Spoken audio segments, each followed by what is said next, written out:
And Chris Kattan's character is the same character from the original that thinks this place is fucking haunted. He's like, my dad, my granddad, they were killed because this place is fucking haunted. You're gonna die. You gotta worry about the darkness. You gotta worry about this. And they don't believe him. And then people like Brigitte Wilson just goes fucking missing. Just goes straight missing.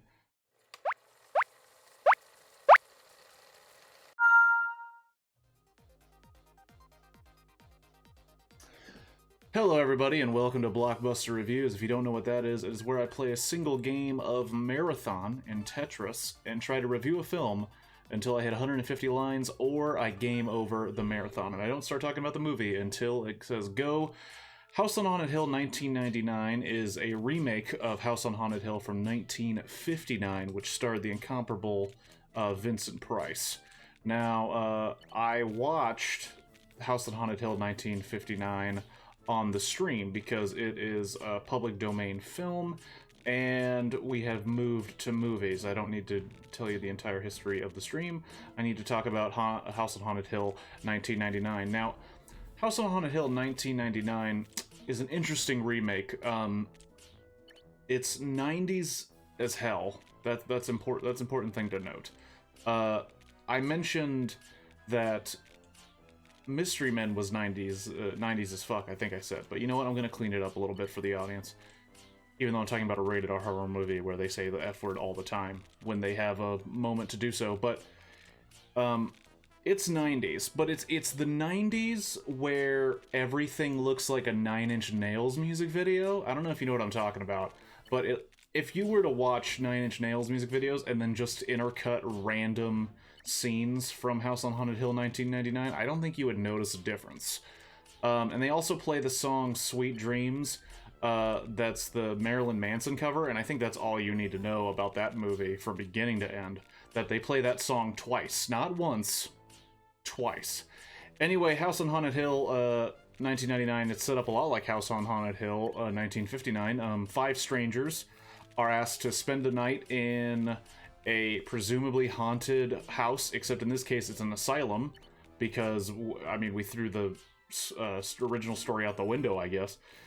In 1999 version, we start out with a little backstory on the house that we'll be visiting, which is actually an asylum, where a doctor was making unnecessary surgeries on mental patients without any sedatives or sleep aid.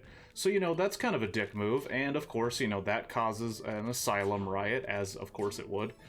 And they straight murder that guy and his staff, but while they're murdering that guy and his staff, he locks all of them into the asylum with, like, insane metal doors. I'm already at 45, we're getting ready to spoiler country, I haven't even set up the film.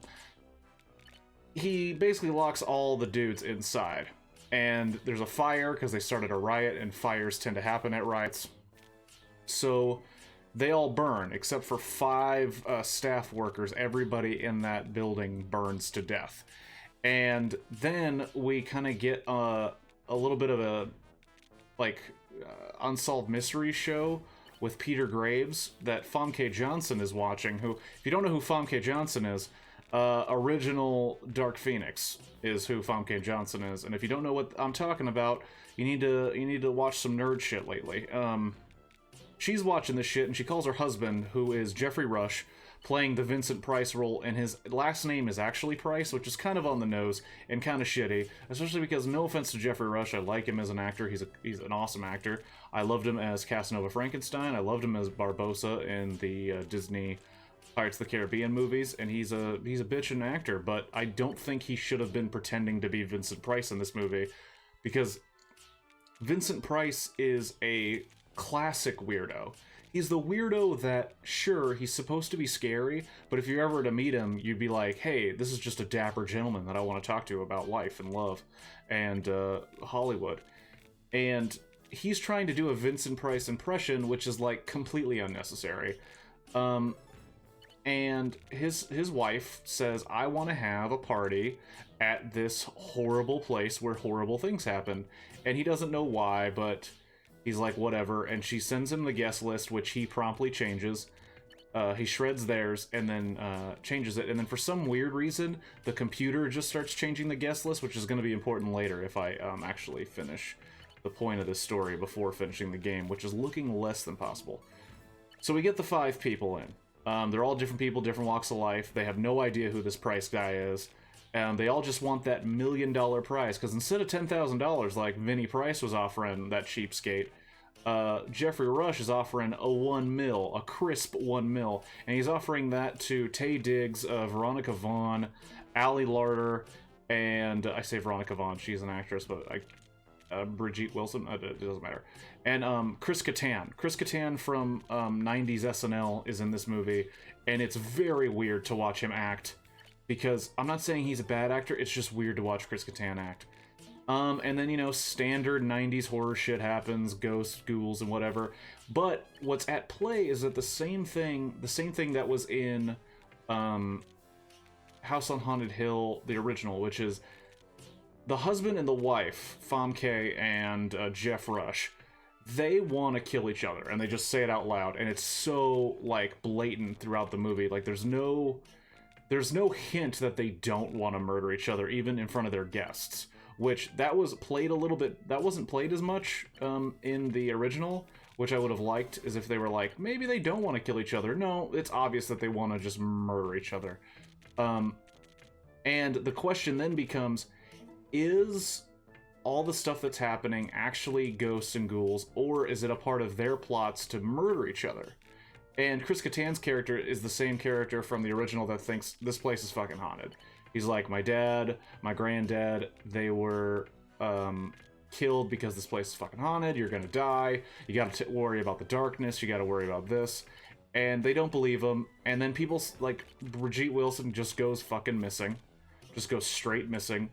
And more unexplainable shit starts happening. But then there's twisties and turnies with Jeff Rush and Famke, just like the original, spoiler alert, where it looks like Famke is dead, and they believe, like, all the guests believe, well, it must have been her husband, when her husband thinks it must have been one of them, and then it turns out it's the doctor who's in the room who's secretly banging her.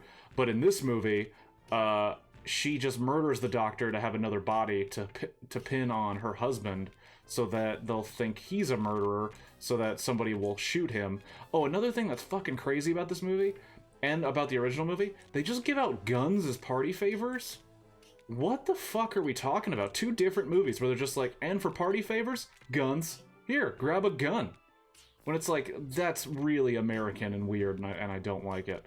Oh man, I'm not gonna have enough time to finish this movie. But it turns out all the play about they want to kill each other, it's all a plot. There's a bunch of, oh, they're dead. No, they're not. Haha, they're not dead. You're gonna die. But then it turns out the house is actually fucking haunted. And the spirits went through the internet, yes, dial-up internet, ladies and gentlemen, to get all of the heirs, or the living heirs of the people that survived the original fire, to the house so that they can murder them. Now, what saves Taye Diggs and Allie Larder eventually is they both... Allie Larder lied about who she was to get into the party, so she's not actually up for killing. But then, the other thing that's fucking crazy is Taye Diggs is like, I'm adopted.